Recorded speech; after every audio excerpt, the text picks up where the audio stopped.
My name is Mealy. Right now, I'm back in my hometown to have my baby. My husband, John, is eagerly waiting for us at our spacious new apartment that we moved into for our baby. I gave birth to our much-anticipated child in my hometown, supported by my parents who were very excited to become grandparents. We named him Michael. He's a boy. When I told John that Michael was born, he texted back, "Congrats on the baby. Why don't you take it easy for a bit?" His message seemed a bit short to me. I thought he would be more excited since it's his son too. John didn't even ask for a picture of Michael and quickly ended the conversation. I figured he must be busy with work and didn't ask him anything else. A few weeks after giving birth, I decided to return to the apartment where John was waiting. I didn't want to take public transportation, so my dad agreed to drive me. I was excited to finally show Michael to John.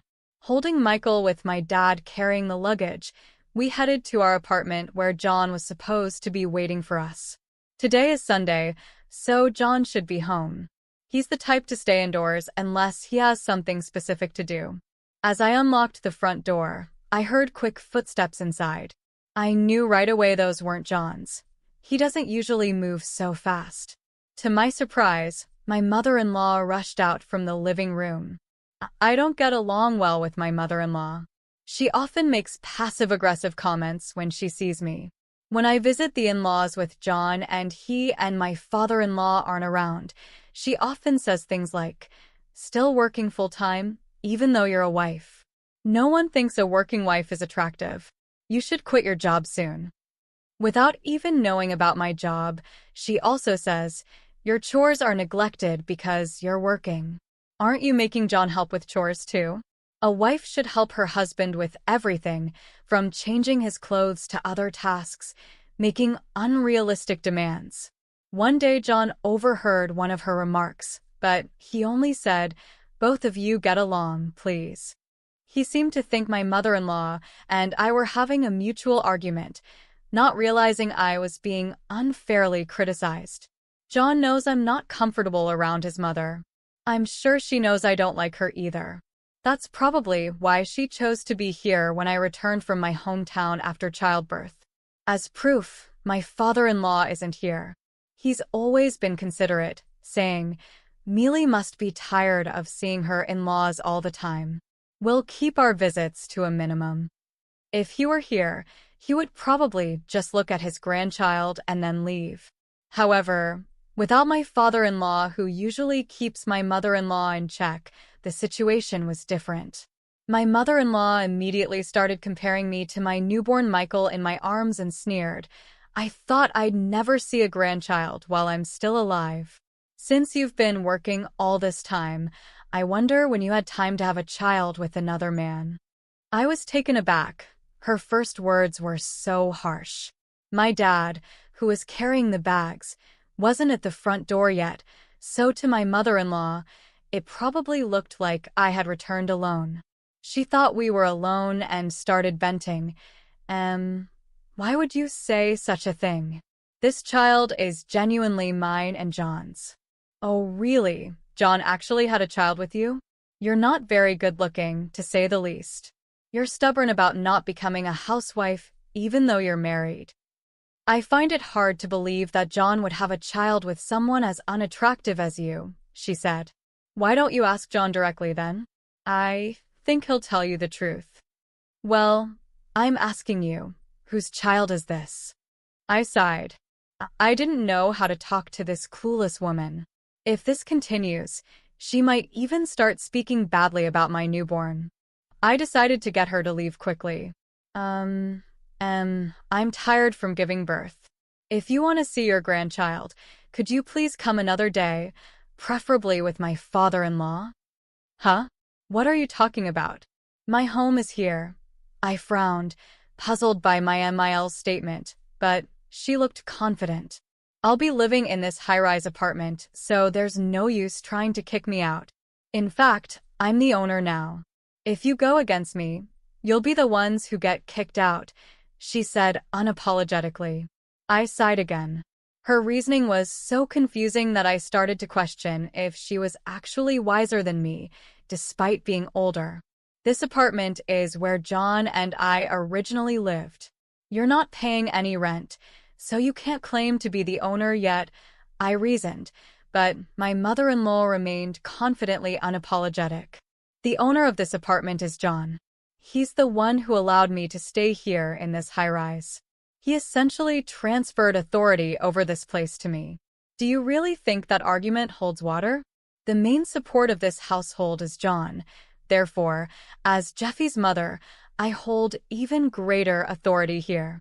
A daughter-in-law and her child should occupy a lower position, she asserted. My mother-in-law noticed my exasperated expression and chuckled loudly, as if she believed she had won the argument. Daughters-in-law don't get their own rooms. If you want to stay, I might consider giving you a spot in the closet, but you'll need to pay $1,000 a month. In that case, I'm leaving, I declared, turning to my father who was with me. Dad, can I come back to our family home? My father, who had heard all of my mother-in-law's cutting remarks, nodded decisively. My mother-in-law seemed completely oblivious to anyone else's presence, looking as startled as if she had been hit with a BB gun. But even with my father there, her determination showed no signs of faltering. Going back to your parents is such a shameful thing. This is why incompetent daughters-in-law are no good. Get out of my sight with that child. I don't even know whose baby it is. My mother-in-law responded loudly, laughing scornfully. My father responded calmly to my mother-in-law, who was laughing loudly, saying, I'll be informing your husband about this. With that, he took our things and headed back to the parking lot. My mother-in-law, seeming not to fully understand the situation, yelled after us from the doorway, laughing scornfully, What's telling my husband going to do? He'd never sympathize with a failed family like yours. He'll probably tell you to never come near our house again. Did you know my husband is a CEO? Why would he bother with a family when we don't even know what kind of job you have? We live in completely different worlds. If you understand, then just leave. Her laughter followed us all the way to the parking lot, showing little concern for the neighbors. My father and I sighed as we got into the car. I knew you weren't getting along with your Amiel, but I had no idea she was that awful, my father said. Right? She acts so nice in front of John and my father-in-law. I thought no one would believe me. I've only told Mom and Dad, but she's even worse than I described, isn't she? I replied, Yes, indeed. My father agreed, and he drove us back to our family home. During the drive, I called my mom. She was worried and urged me to be cautious and return safely. Didn't seem like John was around, but do you think he agrees with my Amiel's behavior? My dad asked. I shook my head, indicating I didn't know. I planned to contact John soon, but before I could, John called me. As soon as I answered, John sounded frantic. I heard you came back for a bit. Where did you go? He asked urgently. I'm going back to my parents' home. What? Earlier, it seemed like you weren't at our apartment. Where were you? I went shopping because my mom asked me to. She wanted me to buy lobster for a fancy dinner tonight. I thought I sent you a message before I left mentioning what time I'd be at the apartment today. I thought you read it. Why did you prioritize shopping over being here? Couldn't you have at least told me you were going shopping? Why didn't you contact me until now? I questioned him. John was at a loss for words, hearing my questions. This was typical of him. He avoided getting involved in conflicts, so he didn't take anyone's side, not mine or my mother-in-law's. Maybe this time, you listened to my mother-in-law, who assumed things would be fine with me, but I'm not someone who stays quiet after being treated like this. I sighed heavily. Hey, do you know what your mother said to me? I continued. Huh? You told her to leave, right? She came over to help with household chores while you were away. It was your mother who told me to get out. Specifically, she said, Our son isn't yours, John, and there's no place here for a daughter-in-law, so she'd rent out a closet for $100 a month. She said a lot of hurtful things. Come on, adults wouldn't say such terrible things. You must be exaggerating, right? My dad questioned. I was right there, listening, with two witnesses. Do you still believe what your mother says? It's not like that. Then what is it? Are you going to support me and ask your mother to leave our apartment? Are you going to make her leave? At my firm tone, John fell silent. He didn't deny what I said, but he also didn't seem willing to ask his mother to leave, even though our child's paternity was questioned. John didn't seem to fully understand the gravity of the situation. I was stunned by his lack of awareness. I see. I'll leave then, and both you and your mother should leave too. I'll start the process to end the lease immediately, I declared firmly. What? John exclaimed in shock from the other end of the phone. Did you forget that the apartment is in my name? And haven't you told your mother that I earn more than you? She keeps pressuring me to quit working and be a housewife. I've had enough. How long will you let your wife endure such verbal abuse? Wait, please wait. We finally got this high-rise apartment.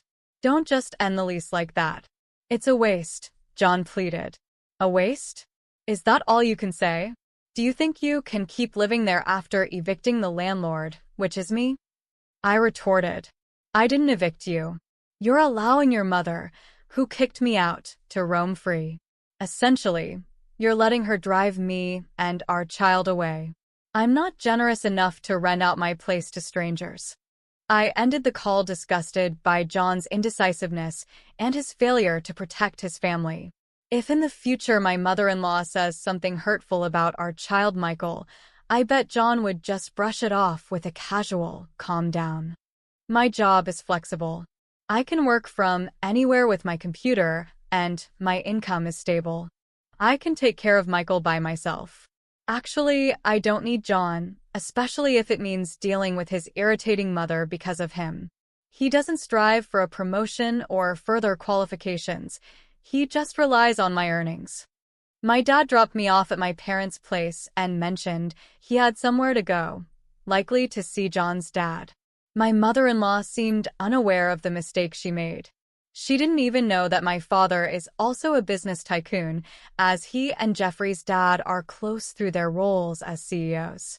They introduced their children to each other, resulting in John and I getting married. It seems my mother-in-law either didn't care or wasn't informed, as she acted like she had no idea my dad was a CEO too. Her actions belittled both me and my dad reported it to Jeffrey's dad. Jeffrey's dad, unlike my mother-in-law, is sensible and wise. He rightly scolded her for her behavior, as my dad told me later. Upon hearing this, Jeffrey's dad immediately summoned my mother-in-law and John. He had her repeat the hurtful remark she made about me and gave her a piece of his mind. John tried to argue he wasn't present, but he was reprimanded for his initial attitude. The next day, my father-in-law came to my family's home with a box of candies as an apology. However, I couldn't bring myself to forgive them, so I declined the candies and asked them to leave. During this time, I terminated the lease of our apartment. John and my mother-in-law needed to move out by the end of the month, so they went back to their family home. They kept apologizing, but I pointed out, "You're only apologizing now that you realize the consequences for yourselves," and sent them away.